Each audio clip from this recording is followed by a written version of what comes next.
တခါတော့ကအဆိုတော်ဖြစ်ချင်တဲ့ဗပဲဆရာတယောက်ရှိတယ်သူကအခုလိုတွေးပြီးစိတ်ကူးရင်နေတယ်ဝါအကယ်၍ငါသာအဆိုတော်ဖြစ်ခဲ့ရင်ဘလောက်ကောင်းမလဲနှလုံးသားတွေကစကားတွေကိုတန်းစင်နေနဲ့ပေါင်းဆက်တင်တာပေါ့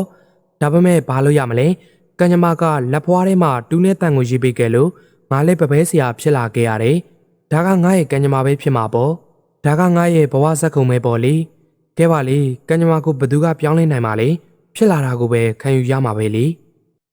အဲ့ဒီအချိန်မှာလမ်းမှာတကူနှစ်ယောက်နဲ့တွေ့တယ်ဟေ့ရဆန်းဘယ်ပြေးနေတာလဲဟေ့လူမြက်မြက်လုံးမင်းစီမှာရှိတဲ့ပစ္စည်းမှန်သမျှငါ့ကိုပေးရလိုက်စမ်းအခမ်းမို့မကြိုးစားနဲ့မဟုတ်ရင်ဒီမာရင်အပိုင်းပိုင်းပြတ်သွားမယ်မြက်မြက်လုံးစမ်းကြည့်ပါအောင်ကိုကြီးရဲ့ကျွန်တော်မှတန်တူတလက်ကလွဲလို့ဘာမှမရှိပါဘူးဘာလို့လဲဆိုတော့ကျွန်တော်ကဗပဲဆရာမလို့ပါဗဇက်ကအပြောအယံများနေပြီလားရန်အခုပဲမင်းကိုပြမယ်မာနတွေတအားပြနေတာပဲအခုငြိမ်ငြိမ်လေးရက်ပြီးငါပြောတဲ့အတိုင်းလုပ်မဟုတ်ရင်မကောင်းဘူးနော်ကိုကြီးတို့ရဲ့ကျွန်တော်ကဆင်းရဲတဲ့ဗပဲဆရာတယောက်ပါကျွန်တော်မှဆုံးရှုံးစရာဘာမှမရှိပါဘူးဒီတူလေးကလွဲလို့ပေါ့ဒါလေးကိုယူလိုက်ပါဗျာဟေးဒီတူကိုငါတို့ကဘာလို့ရမှာလဲကဲပါအလွန်အကျွံမငိုပါနဲ့တော့သွားခွင့်ပြုလိုက်ပြီငါတို့ကဆင်းရဲသားတွေစီကမခိုးဘူးကျေးဇူးတင်ပါတယ်တခိုးကြီးတို့ရေဖျားသခင်ကောင်းကြီးပေးပါစေအဲ့ဒီနောက်မောင်မောင်ကအဲ့ဒီကနေထွက်သွားပါတယ်မောင်မောင်ကသူ့ရဲ့ဆိုင်ကိုရောက်လာခဲ့တယ်မောင်မောင်ကအရန်ကိုဆင်းရဲပြီးဖြောင်းမှတ်တဲ့သူတယောက်ပါသူကဘသူ့ကိုမှမကောင်းတာမကြံစီတတ်ပါဘူးသူကသူ့ဇနီးခင်ခင်နဲ့အတူနေထိုင်ပါတယ်ခင်ခင်ကမောင်မောင်တနေ့နေ့မှတကူးကူအောင်မြင်လာမယ်လို့အပြည့်အဝယုံကြည်ပါတယ်အဲ့ဒီအချိန်မှာဆိုင်နာကနေစောလွင်ဖြတ်သွားနေပါတယ်ဟေ့ကိုကြီးစောလွင်ဘယ်သွားမလို့လဲဒါမှမဟုတ်တန်းတဲ့ပစ္စည်းတစ်ခုခုလာလောက်ခိုင်းဖို့ကျွန်တော်စီကိုလာတာလားဘာလို့ချင်လဲပြောပြပါကျွန်တော်အရန်ကောင်းပြီးခိုင်ခိုင်မာမာလုပ်ပေးပါမယ်ဟေ့မောင်မောင်မင်းစီမှာတန်ပစ္စည်းသွားလို့ခိုင်းရလောက်အောင်ငါမှအဲ့ဒီလောက်မကောင်းတဲ့အချိန်နေမရောက်သေးပါဘူးမင်းလို့စင်းရသားစီကနေဘလို့မျောလင်းချက်မျိုးထားရမလဲအလကားနေရင်ပတ်စံနေပဲအလဟတ်သက်ဖြစ်သွားမှာပေါ့ငါကတခြားရွာကဗပဲဆရာစီသွားနေတာ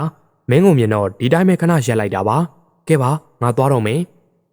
အဲ့ဒီလိုပြောပြီးစောလွန်ကထွက်သွားပါတယ်မောင်မောင်ကဆင်းရဲတာကြောင့်စွန်တန်ပူရွာကလူအများစုကသူ့ကိုလောင်ပြောင်ကြပြီးဗာပစ္စည်းမှလုတ်ခိုင်းဖို့မလာကြပါဘူးအဲ့ဒီအကြောင်းကြောင့်တခါတလေမှမောင်မောင်ကသူ့ရဲ့အိမ်ကိုကောင်းကောင်းမလဲပတ်နိုင်မယ်အခက်အခဲများစွာနဲ့ရင်ဆိုင်ရပါတယ်အိုးဘုရားသခင်ကျွန်တော်ဘဝမှာဘသူ့ကိုမှမကောင်းတာမလုပ်ခဲ့ဘူးသလိုဘသူ့ကိုမှလည်းမကောင်းတာမကြံစီဘူးပါဘူးအဲ့ဒါကိုကျွန်တော်ကမှဘာလို့ဒီလိုလုပ်နေရတာလဲမောင်မောင်အဲ့ဒီလိုစဉ်းစားနေတော့မှပဲအဲ့ဒီကိုကြောစွာရောက်လာတယ်ဟေ့ငါညီမောင်မောင်ဘလို့စွန့်ပူပန်မှုတွေထဲမှာနစ်မြုံနေတာလေပြီးတော့အပေါ်ကိုမော့ပြီးတယောက်တည်းဘသူ့ကိုပြောနေတာလေကြောစွာမင်းမငါ့ကိုလောင်ဖို့လာတာလားရွာကလူအများစုကငါ့ကိုလောင်ပြောင်နေကြတာကြီးပဲငါဆင်းရဲတာမှန်ပေမဲ့ငါမှနှလုံးသားမရှိဘူးလားငါမနာကျင်ဘူးလားငါဒီမှာစူးစမ်းလုပ်ကင်ပြီးဝမ်းစာရှာနေတာပါ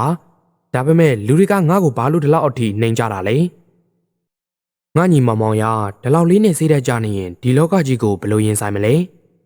ဒီမှာအားလုံးကဒီအတိုင်းပဲလေဘယ်သူမှသူတစ်ပါးအတွက်မစင်စားကြဘူးငါတို့လူအဖွဲ့အစည်းမှာစီးစိမ်ဥစ္စာမရှိတဲ့သူတွေကိုအလေးမထားကြပဲလောင်ပြောင်ကြတယ်ဒါကလောကကြီးရဲ့သဘာဝပဲမင်းအနေနဲ့လက်မလျှော့ပဲဆက်ပြီးတိုက်ပွဲဝင်နေရမယ်။ဒီနေ့မှအောင်မြင်မှုကမင်းစီကိုသူ့အလိုလိုရောက်လာလိမ့်မယ်။ဟုတ်တယ်တငယ်ချင်းမင်းပြောတာမှန်ပါတယ်။ငါလက်မလျှော့သင့်ဘူး။စူးစမ်းနေရမယ်။ဒါမှဒီနေ့မှအောင်မြင်မှုရမှာပေါ့။ကဲမင်းကဘယ်သွားမလို့လဲပြောပါဦး။ငါမင်းစီကိုရောက်လာတာပဲ။ဟင်းဒီဟင်းရွက်လီဖို့ဓာတ်တက်လက်လှုပ်ချင်လို့ပါ။အခုမင်းကိုပတ်စံအနှဲငယ်ကြိုးပေးမယ်။ကျန်တဲ့ပတ်စံတွေကိုတော့မနှက်ဖြန်ဓာတ်လာယူတဲ့အချိန်ကြာမှပေးမယ်။အဲ့ဒီလိုပြောပြီးကျော်စွာကမမရဲ့လက်ထဲကိုပတ်စံအနှဲငယ်ထည့်ပေးပြီးထွက်သွားတယ်။အချိန်မဆွဲတော့ပဲကျော်စွာရဲ့ဓာတ်ကိုစလုပ်တော့မယ်။ဒါမှမနှက်ဖြန်အချိန်မီပေးနိုင်မှာ။ဒီနေ့ညနေအထိဒီဓာတ်ကြီးကိုပြီးအောင်လုပ်ရမယ်။ဒါမှမနှက်ဖြန်ကျော်စွာကိုအချိန်မီပေးနိုင်မှာပေါ့။ခဏလောက်အနားယူလိုက်အောင်မယ်။ပြီးရင်အလုပ်ကိုပြန်လုပ်တော့မယ်။သူတို့ပြန်သွားပြီးနောက်အိမ်ကလုံးဝ၆ကတ်သွားတယ်လို့ခံစားရတယ်။အိမ်လုပ်တွေလုပ်နေတော့တိတ်တရီမထားမိခဲ့ပေမဲ့အလုပ်တွေအားလုံးပြီးသွားတာနဲ့တကူရဲဆန်မှုကိုခံစားလာရတယ်။ကဲပါညနေတောင်ရောက်တော့မယ်။သူတို့လည်းပြန်လာတော့မှာပါ။ကျော်စွာလုတ်ခိုင်းထားတဲ့ဓာကြီးကိုငါပြင်ဆင်ပြီးသွားပြီ။မနှက်ပြန်ဘဲချိန်လာလာပေးလိုက်မယ်။ဒီနေ့သာနောက်ထပ်ဖောက်တဲ့တယောက်ထပ်လာရင်အိမ်အတွက်လိုအပ်တဲ့ပစ္စည်းတွေအကုန်ဝယ်နိုင်မှာ။မဟုတ်ရင်တော့ပစ္စည်းအနှဲငယ်ပဲယူသွားနိုင်မယ်။အဲ့ဒီအချိန်မှာစိုင်းဘက်ကနေတင်ထွန်းဖြတ်သွားနေတယ်။မောင်မောင်ကသူ့ကိုမြင်ပြီးပြောလိုက်တယ်။ဟေ့ကိုကြီးတင်ထွန်းလာပါပြောပါအောင်။ဘာလို့ခိုင်းချင်လို့လဲ ဘလို့အလုပ်ပဲဖြစ်ဖြစ်ကျွန်တော်အပင်ပန်းခံပြီးစေရောကိုပါစိုက်ထုတ်ပြင်ဆင်ပေးပါမယ်အမိန့်နာပေးပါဗျာဘာလို့ခိုင်းချင်လို့လဲခင်ဗျားရဲ့အလုပ်ကိုအကောင်းဆုံးဖြစ်အောင်ကျွန်တော်အတက်နိုင်ဆုံးကြိုးစားပေးပါမယ်ဟေ့မောင်မောင်မင်းဘလောက်ကောင်းကောင်းလုပ်တတ်တယ်ဆိုတာငါသိတယ်အဲ့ဒါကြောင့်ပဲရွာတွေကဘသူမှမင်းစီမှာဘာပစ္စည်းမှလာမလုပ်ခိုင်းကြတာပေါ့လူတိုင်းကအနာကတခြားလူစီပဲသွားကြတာငါလည်းအဲ့ဒီကိုပဲသွားတာပဲငါအထင်တော့မင်းဒီအလုပ်ကိုစွန့်ပြီးအလုပ်သမားလုပ်တာစတင်တဲ့နဲ့မင်းစီမာကဘလို့ပေါက်တယ်မှမလာတာကိုကြီးတင်ထွန်းခမ ्या ကျွန်တော်စီမှာအလုံးမလုပ်ချင်ဘူးဆိုရင်လည်းကိစ္စမရှိပါဘူးခမ ्या ကိုအတင်းဖန်ပြီးကျွန်တော်စီမှာအလုပ်လုပ်ခိုင်းမှာမဟုတ်ပါဘူးခမ ्या ဆန္ဒရှိတဲ့နေရာကနေအလုပ်လုပ်နိုင်ပါတယ်ဒါပေမဲ့ကိုကြီးတင်ထွန်းဘသူရဲ့အလုပ်ဒါမှမဟုတ်စူးစမ်းအားထုတ်မှုကိုဘယ်တော့မှမလောင်ပြောင်သင့်ပါဘူးဘယ်အချိန်မှအချိန်ကပြောင်းလဲသွားပြီးကိုယ်တိုင်ကလောင်ပြောင်ခံရတဲ့သူဖြစ်လာမယ်ဆိုတာဘသူသိမလဲဖျားသခင်ကအပေါ်ကနေအားလုံးကိုကြည့်နေပြီးလူတိုင်းကိုသူတို့ရဲ့ကံတရားအလျောက်အကျိုးဆက်တွေရရှိစေပါတယ်ဟေ့မောင်မောင်တော်တော်မင်းကတာမန်ပပဲဆရာတယောက်ပဲမို့လို့ပါဇက်အရင်မပြောနဲ့အဆင့်အတန်းငယ်လေးနဲ့ဒီလောက်ကြီးကျယ်တဲ့စကားတွေပြောတာမသိတော့ဘူးပြီးတော့နားထောင်စမ်းနောက်တစ်ခါငါ့ကိုဒီလိုလေးတန်းနဲ့မပြောခင်10ခါလောက်စဉ်းစားလိုက်အောင်နားလေလားကိုကြီးတင်ထွန်းဘသူမှဘလောက်အဆင့်အတန်းရှိလဲဆိုတာကိုတော့အချိန်ကြာလာရင်ဖျားသခင်ကလူတိုင်းကိုပြသမှာပါကဲခမ ्या နဲ့အငင်းပွားနေဖို့ကျွန်တော်မှစိတ်ဝင်စားမှုမရှိဘူးဒါကြောင့်ခမ ्या ဒီကနေကိုလန်းကိုသွားမယ်ဆိုရင်ကျွန်တော်ဝမ်းသာမှာပါမောင်မောင်ရဲ့ဒီစကားကိုကြားပြီးတင်းထွန်းဒေါသထွက်လာတယ်ဒါပေမဲ့ဘာမှမပြောဘဲတွတ်တွတ်ပြောရင်ထွက်သွားတယ်လူတွေကဘာလို့ငါ့ကိုဒီလောက်တောင်စိတ်ဆိုးနေကြလဲမသိဘူးငါဒီနေ့အထိဘသူ့ကမှမကောင်းတာမလုပ်ခဲ့ဘူးပါဘူးဒါပေမဲ့လည်းလူတွေကငါနဲ့ရန်ဖြစ်ဖို့ပဲကြိုးစားနေကြတယ်ဒီလူတွေကြောင့်ပဲငါစီမှာအလုပ်လုပ်ချင်တဲ့သူတွေတောင်ငါစီလာဖို့ရက်တန့်သွားကြတာဒီနေ့တော့သူအိမ်ပြန်ရောက်တာအရန်နောက်ကျနေပြီပုံမှန်ဆိုရင်ညနေဆောင်တာနဲ့အိမ်ပြန်ရောက်လာတတ်ပေမဲ့ဒီနေ့ကတော့လုံးဝမှောင်သွားပြီဆိုင်မှာရောက်လာတဲ့ဖောက်သည်တွေကောင်းကောင်းရှိရလားမသိဘူးသူကတော့ဖောက်သည်တွေကိုပဲအမြဲတမ်းစိုးရိမ်နေတာနေရာအနှံ့မှာညင်းတဲ့သကောင်ရဲ့တိတ်ဆိတ်မှုကြီးလွှမ်းမိုးနေပါပြီလူတွေအားလုံးကိုယ့်အိမ်ကိုပြန်သွားကြပါပြီဒါပေမဲ့မောင်မောင်ကတော့သူ့ဆိုင်မှာတိုင်ပြီးဖောက်တဲ့တယောက်ယောက်ရောက်လာမယ့်အချိန်ကိုဆက်ပြီးဆောင်ဆိုင်နေတော့မှာပဲဒီနေ့ကကြောစွာကလွဲလို့ဖောက်တဲ့တယောက်မှမလာဘူးဒီတိုင်းသာဆက်ဖြစ်နေရင်အိမ်စည်းကိုဖြည့်ရှင်းဖို့တကယ်ကိုအရန်ခက်ခဲသွားလိမ့်မယ်ငါဘဝမှာဘသူကမှမကောင်းတာမလုပ်ခဲ့ဘူးဘသူကမှမကောင်းတာတောင်မကြံစီဘူးဒါပေမဲ့လည်းလူတွေကငါစီမှာအလုံးမလုပ်ကြဘူးအပေါ်ကနေအမျိုးမျိုးသောကဲ့ရဲ့မှုတွေကိုပါပြောဆိုကြတယ်မောင်မောင်ကအကြာကြီးတယောက်တည်းစကားပြောနေခဲ့တယ်ဒါပေမဲ့ဘဲဖောက်တင်မှရောက်လာမယ့်မျှော်လင့်ချက်မရှိတော့တဲ့အခါမှာတော့စိတ်ပြက်လက်ပြက်နဲ့ဆိုင်ကနေအိမ်ပြန်ဖို့ဆုံးဖြတ်လိုက်တယ်။ဒီနေ့တော့ခင်းခင်းလဲစွေနေလောက်ပြီးပုံမှန်ဆိုရင်ညနေဆောင်တာနဲ့ငါအိမ်ပြန်သွားတတ်တာ။ဒါပေမဲ့ဒီနေ့တော့ညတောင်နှက်နေပြီ။ကဲပါဖောက်တယ်တွေမလာကြတော့ဒီလိုပဲနေတိုင်းနောက်ကြတော့မယ်တင်နေ။ဘာလို့လူတိုင်းကငါ့ကိုပဲအပြစ်တင်နေကြလဲမသိဘူး။ဒါပေမဲ့ငါကလက်လျှော့မဲ့သူမဟုတ်ပါဘူး။ငါဆက်ကြိုးစားနေမယ်။ကို့အလုပ်ကိုဆက်လုပ်နေမယ်။ကဲအိမ်ဘက်ကိုပြန်တော့မယ်။အဲ့ဒီနောက်မောင်မောင်ကတံပစ္စည်းမှန်သမျှကိုယူပြီးအိမ်ဘက်ကိုထွက်လာတယ်။သူကလူတွေအကြောင်းကိုပဲတွေးတော်ရင်စိတ်မသားမရနဲ့စွန့်ရင်ပူပန်မှုတွေနဲ့အိမ်ဘက်ကိုရှောက်လာနေတယ်။ဟေးရှင်ဒီနေ့အိမ်ပြန်ရောက်တာနောက်ကြတယ်။ဘာလို့ဒီလောက်တောင်နောက်ကျနေတာလဲ။ခမ ्या ကပုံမှန်ဆိုညနေဆောင်ရင်အိမ်ရောက်လာတတ်တာလေ။ဒီနေ့တော့ရိတ်ခါတောင်ဘာမှမပါလာဘူး။နောက်ရက်အနှဲငယ်အတွင်းမှာအိမ်မှာစားနေရိတ်ခါလဲကုန်တော့မှလေ။ခင်ခင်မင်းရဲ့မိခွန်းနေအားလုံးကိုငါဖြေပါမယ်။ဒါပေမဲ့အရင်ဆုံးငါ့ကိုလက်နဲ့မျက်နှာဆေးခွင့်ပြုပါအောင်ပြီးရင်အေးအေးဆေးဆေးထိုင်ပြီးမင်းနဲ့အရာရာကိုဆွေးနွေးမယ်ဒီနေ့ကအရန်ကိုပင်ပန်းတဲ့နေ့တနေ့ပါတကယ်ပြောရရင်ဒီနေ့အရန်ကိုပင်ပန်းသွားပြီအားအကုန်ကုန်သွားပြီခဏလောက်အနားယူလိုက်အောင်မယ်ပြီးရင်တခုချင်းစီအသေးစိတ်ပြောပြမယ်ကဲအရင်ဆုံးပြောပြပါအောင်ဒီနေ့ဘာလို့ဒီလောက်နောက်ကျသွားတာလဲအိမ်အတွက်ပစ္စည်းတွေရောဘာလို့မပါလာတာလဲဘာပြဿနာရှိလို့လဲခမ ्या ကနည်းနည်းစိုးရင်ပူပန်နေပုံလဲပေါ်နေတယ်ဘာဖြစ်လို့လဲခင်ခင်ရဲ့ရွာကလူတွေအများစုကငါ့ကိုကဲ့ရဲ့ပြီးအလုံးမလုံးခိုင်းကြဘူးဆိုတာမင်းသိတာပဲငါစီမှာအလုံးလာလို့တဲ့လူ၄ယောက်ကိုတောင်တခြားလူတွေကသွေးထိုးပြီးငါဆိုင်တဲ့ဝေးရကိုပို့ပစ်ကြတယ်ဒီနေ့တဏီကုံမှငါတငယ်ချင်းကြောစွာတယောက်တည်းဟင်းသီးဟင်းရွက်လီတာလောက်ခိုင်းဖို့ရောက်လာခဲ့တယ်အဲ့ဒီတော့အိမ်စိတ်အတွက်ပတ်စံတော်မစုဆောင်းနိုင်ခဲ့ဘူးဒါကြောင့်ငါစိတ်တွေအယမ်းညစ်နေတာပါရှင်ဘဝမှာဘယ်တော့မှလက်မလျှော့သင့်ဘူးလို့ကျမကိုအမြဲပြောရတာခမ ्या ပဲလေအခြေအနေဘလို့ပဲဖြစ်ပါစေကိုယ့်ရဲ့ရဲစွမ်းတတ္တိကိုထိမ့်သိမ့်ထားရမယ်ဒါမှသာဘဝမှာတနေ့မဟုတ်တနေ့အောင်မြင်မှုရမှာပေါ့လို့ပြောပြီးအခုတော့ခမ ्या ကိုယ်တိုင်ကဒီလောက်တောင်စိတ်သက်ကြနေပြီလားမဟုတ်ပါဘူးခင်ခင်ငါလက်မလျှော့ပါဘူးစိတ်မကောင်းဖြစ်အောင်ပါပဲငါဘသူ့ကိုမှမကောင်းတာမလုပ်ခဲ့ဘူးဒါပေမဲ့လည်းလူတွေကငါ့ကိုကဲ့ရဲ့ပြီးမုန်းတီးနေကြဆဲပဲ ငါစီမှာအလွတ်လုတဲ့လူနည်းစုကိုတောင်ချောမော့သွေးဆောင်ပြီးငါဆိုင်တဲ့ဝေးရကိုပို့ပစ်ကြတယ်ဒီအချက်တွေအားလုံးကပဲငါ့ကိုစိုးရိမ်ပူပန်မှုတွေဖြစ်စေတာပါတခါတလေရင်ထဲမှာအယံကိုကွဲအပ်သွားတယ်လို့ခံစားရတယ်ဒါပေမဲ့ကိုပြန်ထိန်းချုပ်လိုက်ပါတယ်ကဲပါမင်းစိတ်မပူပါနဲ့ငါကလက်မလျှော့တတ်တဲ့သူပါဆက်ကြိုးစားနေမယ်ဘဝမှာရှေ့ဆက်တိုးသွားမယ်ဒီနေ့မှာငါရဲ့ကြိုးစားအထောက်မှုကအကြီးအနှီးဖြစ်မှာမဟုတ်ပါဘူးဟုတ်ကဲ့ရှင်အခုမှပဲစကားပုံစံကြလာတော့တယ်အခုတော့ခမရအနားယူလိုက်ပါကျမမိဖို့ကြောင်းနဲ့သွားပြီးထဲဆရာပြင်ဆင်လိုက်မယ်သမင်းချက်ပြီးတာနဲ့ကျမတို့နှစ်ယောက်အတွက်ဒီကိုပဲယူလာခဲ့ပေးမယ်အဲ့ဒီလိုပြောပြီးခင်မိဖို့ကြောင်းနဲ့ကိုထွက်သွားတယ်ခင်လည်းငါအကြောင်းကိုအများကြီးတွေးနေရှာတာပဲ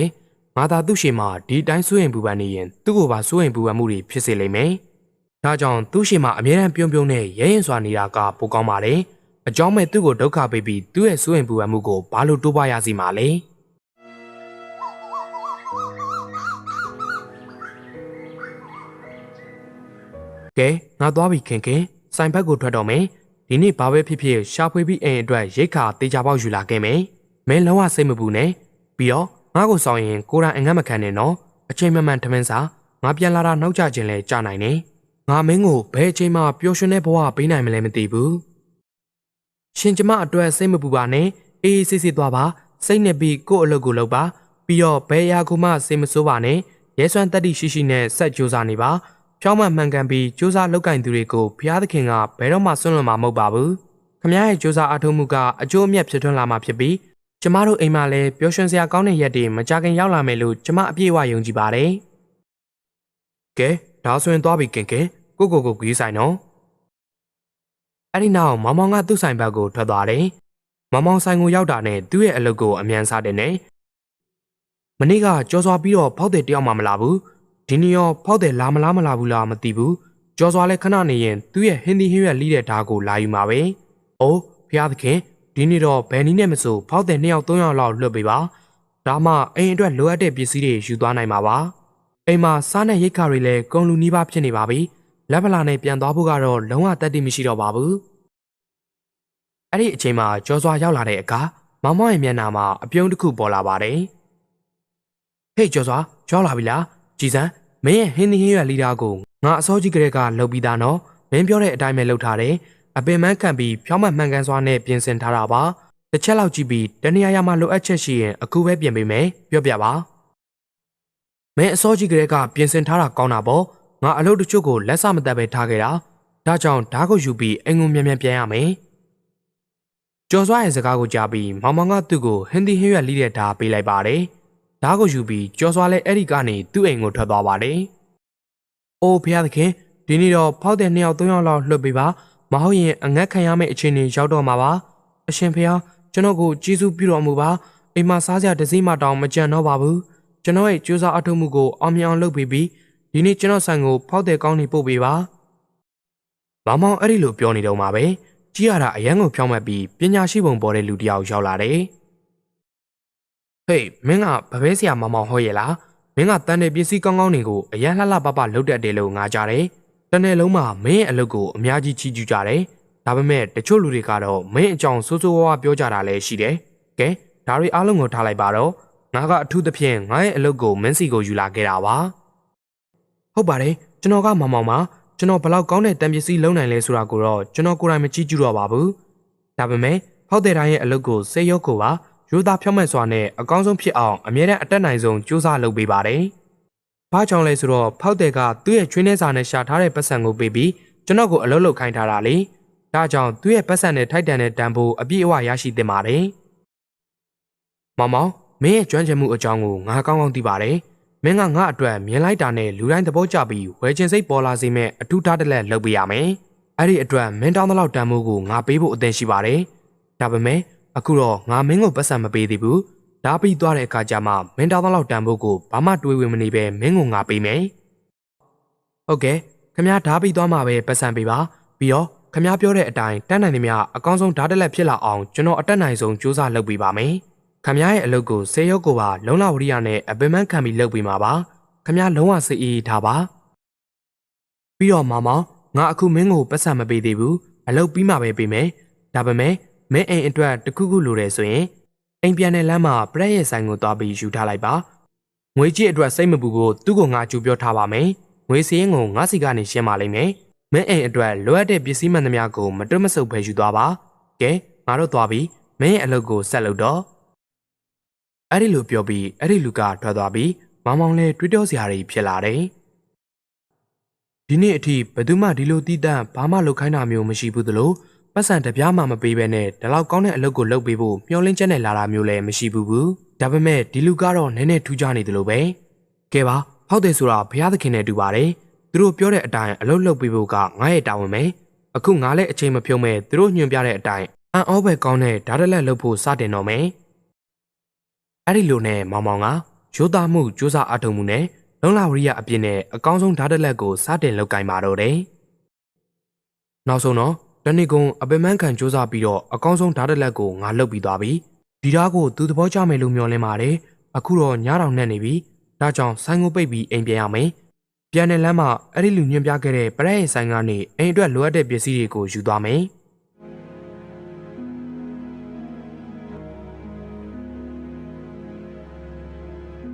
ဟေးခင်ခင်ဒီနေ့ဆိုင်မှာ2ဆက်နဲ့လူတယောက်ရောက်လာတယ်သူကငါ့ကိုအကောင်းဆုံးဓာတ်တက်လက်လုပ်ခိုင်းတယ်အံ့ဩစရာကောင်းတာကအလုံးမစခင်မှာပတ်စံတပြားမှမပေးဘူးဓာပြီးသွားရင်ငါတောင်းတော့တန်မိုးကိုဘလို့ဈေးစစ်တာမှမလုပ်ပဲအပြည့်အစုံပေးမယ်လို့ပြောတယ်ပြီးတော့အိမ်အတွက်ပစ္စည်းတွေကိုပါစိတ်မပူဘူးပြောတယ်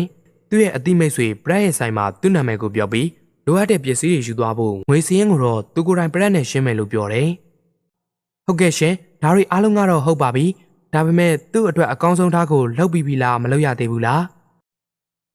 းဟုတ်တယ်ဘလို့ပဲဖြစ်ပါစေငါအတွက်ကတော့သူကဘုရားသခင်နဲ့တူပါတယ်သူတို့ရဲ့အမိန့်အတိုင်းသူတို့ရဲ့အလုပ်ကိုစိတ်ရောကိုယ်ပါရိုးသားဖြောင့်မတ်စွာနဲ့လှုပ်ဆောင်ပေးဖို့ကငါရဲ့တာဝန်ပဲသူထွက်သွားတာနဲ့ငါဓာတ်လောက်ဖို့စတင်ခဲ့တယ်အဲ့ဒါကိုပြင်ဆင်ဖို့အချိန်တော်တော်ကြာခဲ့တယ်ဘာကြောင့်လဲဆိုတော့သူတို့ကဓာတ်ဆိုတာမြင်လိုက်တာနဲ့လူတိုင်းသဘောကျပြီးဝယ်ခြင်းစိတ်ပေါ်လာစေမဲ့ပုံစံမျိုးဖြစ်ရမယ်လို့မှာခဲ့လို့ပါအဲ့ဒီအလုပ်ကိုပြီးမြောက်အောင်လုပ်ဖို့နဲ့ပဲကျွန်တော်ရဲ့တနေ့ကုန်အချိန်ကြီးကုန်သွားခဲ့တယ်ဒါကိုအပိသက်လုပ်ပြီးမှပဲအခုအိမ်ကိုရောက်လာတာပါဟုတ်ကဲ့ပါသူတို့မှထားရရမှာပဲအကောင်းဆုံးဓာတ်လက်ကိုပြီးစီအောင်ပြင်ဆင်ပေးခဲ့တာကခမည်းတော်ပါတယ်အခုမနှက်ပြန်သူတို့လာယူတဲ့အခါကျရင်ပေးလိုက်ပေါ့ရှင်အခုထိုင်ပါအောင်ကျမထမင်းထည့်ပြီးဒီကိုယူလာခဲ့မယ်ပြီးရင်ကျမတို့နှစ်ယောက်အေးအေးဆေးဆေးထမင်းစားကြတာပေါ့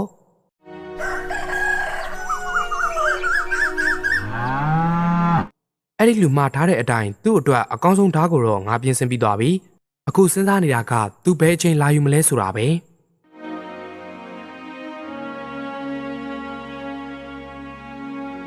ဟေးမမောင်ဒီလောက်ကောင်းပြီးတလဲလဲထွက်နေတဲ့ဓာတ်ကိုမင်းလောက်ထားတာလားဟေးဓာတ်ကတကယ်ကိုရွှေလိုတောက်ပါနေပါလားဟဲ့လူဒီဓာတ်ရဲ့ဈေးနှုန်းကိုပြောပြပါအောင်ငါဓာတ်ကိုအရန်သဘောကျတယ်ငါဓာတ်ကိုဝယ်မယ်မဟုတ်ပါဘူးတငယ်ချင်းဒီဓာတ်ကိုခမ ्या ကိုမပေးနိုင်ပါဘူးတကယ်တော့ဓာတ်ကိုလုတ်ခိုင်းမှုလူတယောက်ကငါ့ကိုမှားထားခဲ့တာပါသူ့ရဲ့ယုံကြည်မှုကိုဖျောက်ဖျက်ပြီးဒီဓာတ်ကိုတခြားဘသူကမှငါမရောင်းနိုင်ပါဘူးဟေးမမောင်ပတ်စံရှိမှဒီလောက်တောင်ရိုးသားမှုပြနေလို့ဘာအကျိုးမှမရှိပါဘူးဒီဓာတ်ရဲ့တန်ဖိုးဘလောက်ပဲဖြစ်ဖြစ်ငါမင်းကိုနှစ်စာပေးမယ်မင်းဒီအကောင်းဆုံးဓာတ်ကိုငါ့ကိုရောင်းလိုက်ပါခမ ्या ကိုတောင်းပန်ပါတယ်ဒါပေမဲ့ခမ ्या ဘလောက်ပဲပတ်စံပေးတခြားဘသူကမှမရောင်းနိုင်ပါဘူးဘာလို့လဲဆိုတော့ငါကဘသူကမဆိုဂရီပေးထားပြီးသားဖြစ်လို့ပါတခါပေးပြီးရင်ငါရဲ့ရိုးသားဖြောင်းမှတ်မှုကိုဘယ်တော့မှနောက်မဆုတ်ပါဘူးငွေကြေးစည်းစိမ်ထက်ငါရဲ့ဂရီနဲ့ငါရဲ့ဂုဏ်သိက္ခာကပိုအရေးကြီးပါတယ်ဘလောက်ပဲကြီးမားတဲ့ဆုံးရှုံးမှုကိုခံရပါစေငါရဲ့ဂရီကိုဘယ်တော့မှမဖြတ်ဘူးကဲပါတငယ်ချင်းမင်းကဒီဓာတ်ကိုမယောင်းချင်မှုဆိုရင်လည်းငါပါတတ်နိုင်ပါလေဒီကကြီးမှာလူတွေကပတ်စံအတွက်ဘာမစိုးလို့ဖို့အစင်းသင်းဖြစ်နေကြတယ်ဒါပေမဲ့မင်းကတော့ကိုယ်ဂရီအပေါ်မှာခိုင်မာနေစေပဲတကယ်ပြောရရင်ဒီလိုရိုးသားပြီးကိုယ်စကားပေါ်မှာတည်ကြည်တဲ့သူမျိုးကိုဒီခေတ်အချိန်အခါမှာတွေ့ရခဲ့ပါတယ်ကဲငါတို့သွားတော့မယ်မင်းရဲ့ရိုးသားမှုအတွက်တနေ့မှအကျိုးအမြတ်သေးချပေါက်ရရှိလိမ့်မယ်လို့မျှော်လင့်ပါတယ်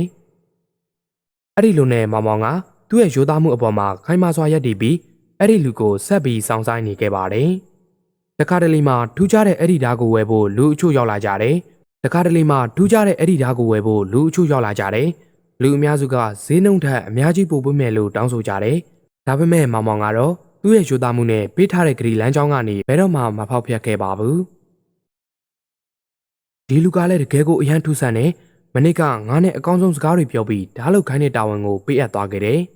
သူကသူ့ရဲ့အသီးမိတ်ဆွေဆိုင်ကနေရိတ်ခါတွေယူဖို့တောင်းမှာခဲ့သေးတယ်ဒီနေ့တော့သူ့ရဲ့အရေးအယောင်တောင်းမတွေ့ရဘူးဘယ်ရောက်နေမှန်းလည်းမသိရဘူးသူဓာတ်ကိုလည်းငါလှုပ်ပြီးသားပြင်ဆင်ထားတယ်ဒါ ဒါပေမဲ့သူကအခုထိလာယူဖို့မရောက်လာသေးဘူးကျမတို့ကိုထူးခြားတဲ့ဓာတ်တလက်လောက်ခိုင်းသွားတဲ့အဲ့ဒီလူလေးအဲ့ဒါသူဓာတ်လာယူတာလားဓာတ်ကိုရောယူသွားပြီလားမယူသွားသေးဘူးခင်အဲ့ဒီလူကအခုထိသူဓာတ်လာမယူသေးဘူးဘာအကြောင်းရင်းကြောင့်လဲမသိတော့ဘူးအခုအချိန်ကဆိုင်ရှိကနေဖြတ်သွားတဲ့သူတိုင်းကဒီထူးခြားတဲ့ဓာတ်ကိုမြင်ပြီးဝယ်ဖို့ရက်တက်လာကြတယ်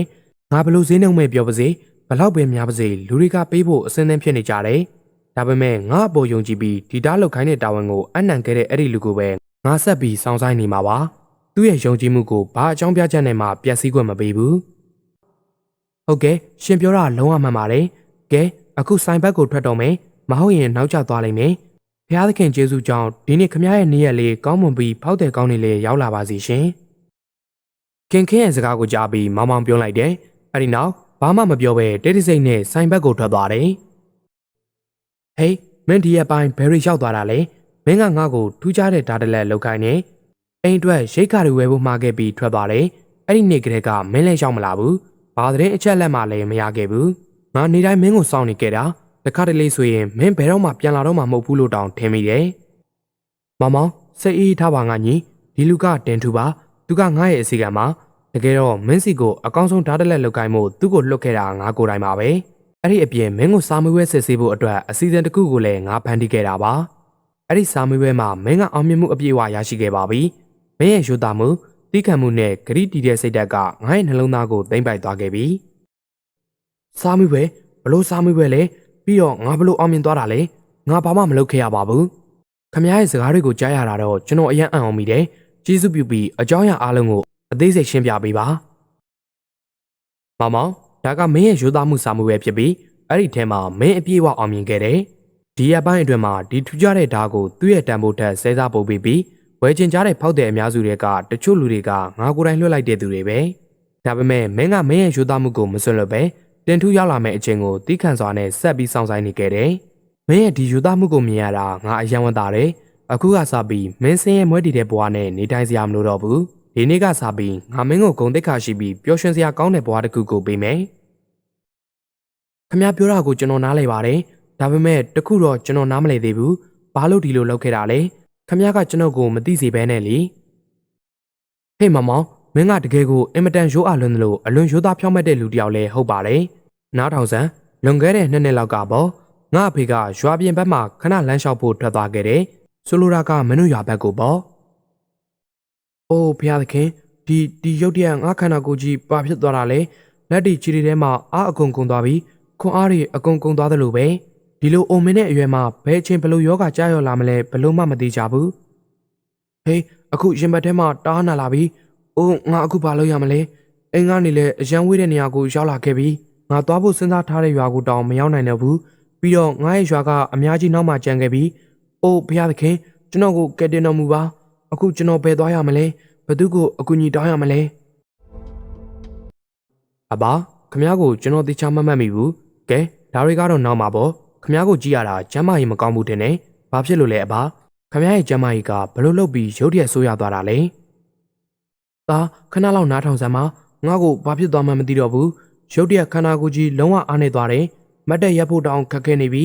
ငါကခဏလမ်းလျှောက်ဖို့ပဲထွက်လာခဲ့တာဒါပေမဲ့အခုတော့တလန်းတောင်ဆက်မရှောင်နိုင်တော့ဘူးဖြစ်နိုင်မယ်ဆိုရင်ငါ့ကိုနည်းနည်းကူညီပေးပါကွယ်ခမ ्या ဒီအတိုင်းဆက်ထိုင်နေမယ်ဆိုရင်ကျမ်းမာရေးပိုဆိုးသွားနိုင်တယ်ကဲကျွန်တော်နဲ့အတူကျွန်တော်အိမ်ကိုလိုက်ခဲ့ပါခမ ्या တက်တာသွားပြီဆိုမှကိုခီးကိုဆက်သွားပေါ့အဲ့ဒါကသူကခမ ्या ရဲ့ဖေပေါ့ဒါပေမဲ့ကျွန်တော်ကလူသားချင်းစာနာထောက်ထားမှုအနေနဲ့ပဲသူ့ကိုကူညီခဲ့တာလေ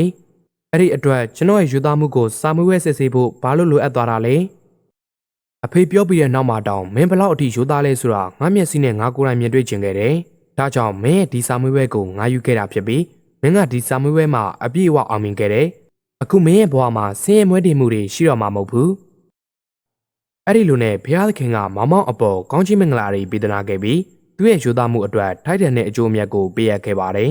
အဲ့ဒီနောက်မှာတော့သူ့ဘဝရဲ့ဆင်းရဲတဲ့နေရာတွေကအပြီးအပိုင်ကင်းစင်သွားခဲ့ပါတော့တယ်ဒီနေ့အတွက်ပုံမြင်လေးကတော့ဒီလောက်ပါပဲဗျာပုံမြင်လေးကိုသဘောကျတယ်ဆိုရင် like နဲ့ subscribe လုပ်ပြီးနောက်ထပ်ဘလို့ပုံမြင်မျိုးတွေနားထောင်ခြင်းလဲဆိုတာအောက်က comment မှာရေးပေးခဲ့အောင်နော်နောက်ထပ်စိတ်ဝင်စားဖို့ကောင်းတဲ့ပုံမြင်အသစ်တွေနဲ့အတူပြန်ဆောင်ကြပါမယ် အားလုံးပဲတာယာတဲ့ညလေးဖြစ်ပါစေဗျာ